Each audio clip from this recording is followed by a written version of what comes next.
大家好，我是西洋，今天来介绍上海白斩鸡的做法。本地白斩鸡讲究皮黄、肉白、骨红，说明鸡非常嫩，骨中还带着血。不过疫情期间还是稍微煮熟一点比较好。做白斩鸡一定要用新鲜的三黄鸡，三黄鸡是一种肉鸡，因黄毛、黄嘴、黄脚而得名。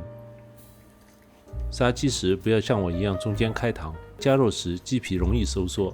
告诉商贩要做白斩鸡，他会特别处理。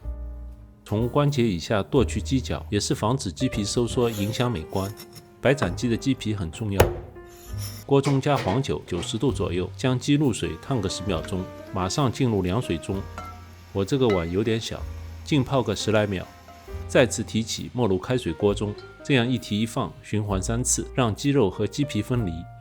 中间冷却后会形成鲜美的皮冻，鸡皮也会在冷热交替中收缩变脆。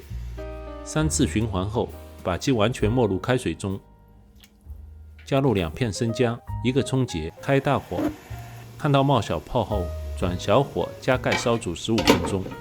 15分钟后关火，不要开盖，继续静置25分钟。现在切点姜末，尽量切得细一点。我们来做个传统酱油蘸料，再切点葱花和姜末放一起，加入2克糖，加入生抽，喜欢吃淡点的可以加1勺鸡汤，把生姜拍成姜蓉。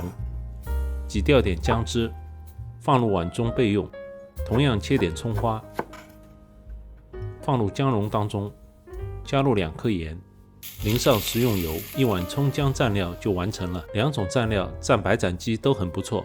30分钟时间也到了，看看鸡有没有熟，可以拿个筷子在它肉最后的腿部戳一下，如果没有血水冒出来就熟了。可以看到鸡腿里非常多汁。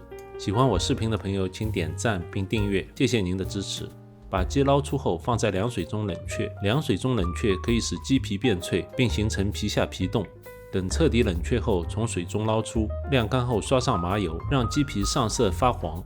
鸡皮对于白斩鸡可以说是门面，鸡皮漂亮了，食欲也会大开。把鸡剁成条状，手艺好的剁窄一点比较漂亮，我就剁大块一点了，太费手了。不过想到马上可以吃到鲜美滑嫩的白斩鸡，费这点劲还是值得的。上海人对于白斩鸡的热爱是有目共睹的，只要有家宴就有白斩鸡。从40年创建的小绍兴到家喻户晓的正鼎鸡，可以说一只白斩鸡醉了几代人。我是西洋，请别忘了订阅这个频道。谢谢您的收看，让我们下期再见。